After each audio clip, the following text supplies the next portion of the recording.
Beachville District Museum is a local history museum. Beachville's claim to fame is its first recorded game of baseball in 1838, a game that a lot of baseball enthusiasts kind of look back to as a point of origin, and so we see a lot of people coming to learn about that history of that first recorded game of baseball. Beachville's game is really that starting point that then we can draw on what the sport looked like at that time. And so much changed after 1838. Like, this is the infancy of the sport. To know that the equipment all changed, the rules all changed, it's really neat to be able to sew those moments together.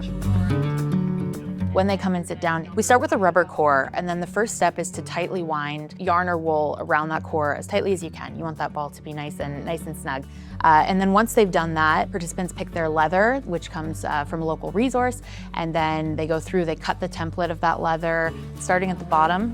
They sew up the side using a baseball stitch, and that stitch just pulls the two seams together, and then they end up with this beautiful final product that's fully functional. So it becomes this really interesting thing for both sports fans and history buffs. There's an intersection there. Highlight was finishing. Yeah.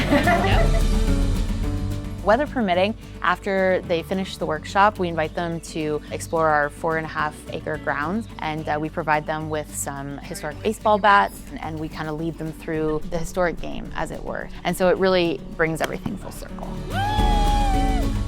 Given the tools that we provide and the instruction that we provide, this is accessible to most individuals. So I think what people find the most rewarding is the fact that they've made something that they can be proud of, that they can show off, and they've learned something. So not only are they walking away with this physical item, they're walking away with a story.